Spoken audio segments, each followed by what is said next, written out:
Hey guys, Natasha Tessier here, Dwell Realty and Design. Thank you for tuning in. Today, I want to talk to you about how to choose where to live in Houston when it comes to Houston flooding.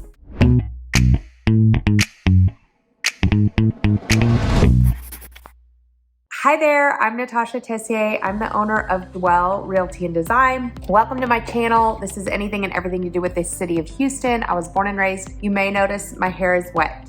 It is raining outside. It's crazy. We're having a Houston thunderstorm, which I absolutely love.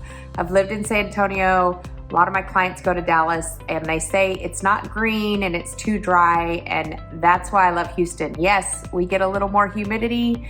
The whole state is hot, but we get these awesome thunderstorms and it's cozy and it's fun and I love it. So today I got stuck in one showing houses and I thought, well, what better time to talk about Houston flooding and where to live in Houston when it comes to flooding and understanding the flood maps and all that stuff. So it's actually, I feel like Houston gets a much worse rap than it deserves when it comes to natural disasters. Do we occasionally have a tornado? Yes, I've seen on the news where a thundercloud was spotted. Do we have hurricanes? Obviously. Where I live out in Montgomery, I'm probably an hour and a half from the coast. I've never been evacuated. There is flooding in certain areas. I sold 62 houses in Houston last year. I did not sell a flooded house.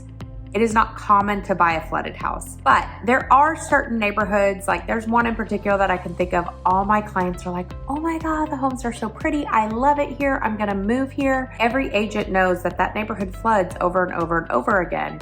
And even though Harvey, our last major storm, was in 2017, it's flooded multiple times and it'll probably continue to flood. Now, I always tell my clients, if it didn't flood in Harvey, it's gonna be hard pressed to flood. But I wanna show you a flood zone map, and the different colors and categories always represent what flood zone you're in. So I believe it's purple is 100, yellow is 500, and orange is out of the special flood hazard. So if you live in the 100-year or the 500-year, that doesn't mean that your house is gonna flood. There's plenty of houses that fall into those flood zones and have never flooded. If you live out of the flood zone, it doesn't mean it's not gonna flood. It's just more likely. And you are required by law to carry flood insurance if you live in a flood zone. A lot of people carry it anyway. It's pretty affordable. I don't know, maybe $400 or $500 a year just as a protection, but it's not required unless you live in a flood zone. So if your house backs up, like let's just say Wood Forest where I am,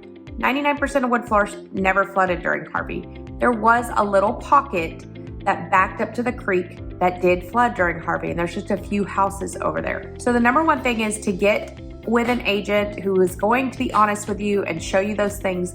We are all required in the state of Texas to disclose it. It's on our seller's disclosure, whether it's in the 100-year or 500-year. Some of those change over time. So the flood zone map went up and they raised the levels, as Harvey happened. And so more people fell into the flood zone and they required more flood insurance. But it's pretty easy. And I always tell people, if it didn't flood during Harvey, never say never, but it's gonna be pretty hard pressed to flood. I've never seen anything like that. My parents lived in their house for 45 years. We never even had flood water on our lawn. And there's about 5 steps up to my parents' front door. We lost the whole house. There was 8 feet of water for 3 weeks in their house, and it was awful. So Harvey is like nothing I've ever seen before. The amount of rain, I think some people say 52 inches. It was crazy. So if you're buying a house that was built before 2017 and it didn't flood in Harvey, again, never say never, but it would be hard pressed to flood. So that's the other thing to think about, is make sure you're looking at seller's disclosure, looking at if it is or isn't in a flood zone, and then if it is or has not flooded. Sometimes houses will flood 3 and 4 times, and I would never ever buy that house. I probably wouldn't even buy a flooded house, me personally, because I don't want to worry about it. But if it only flooded in Harvey, then that might be a little more comforting, I guess. But I don't see the need to buy in a flooded area. So the other thing is, the further you get into Houston, the more flat it is.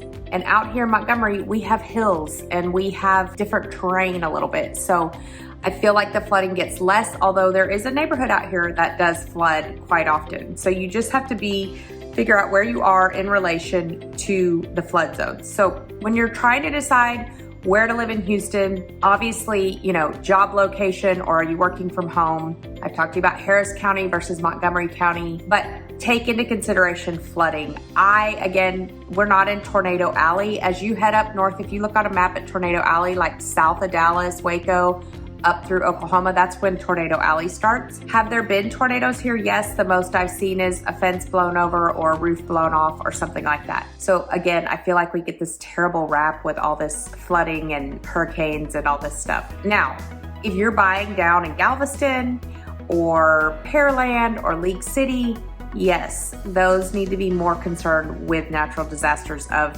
hurricanes, because they're right on the coast and you will be evacuated and you have a much higher chance of things happening. So anyway, I know there's a lot of people looking, trying to decide where to go.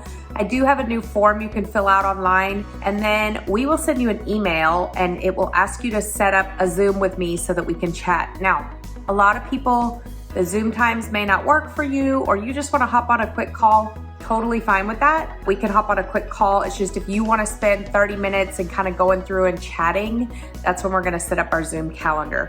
So if you need me, fill out the form below, and then we can send a calendar link and we can Zoom together and helping people. I am now basically doing mostly relocation from out of state, and then obviously listing with my local friends, family, and clients and stuff like that. So I hope this video helped where to decide to live in Houston when it comes to flooding. What are the Houston flood zones? It's pretty apparent and pretty easy to read, and not something I think you need to really be overly concerned with. So I hope you guys have a blessed day.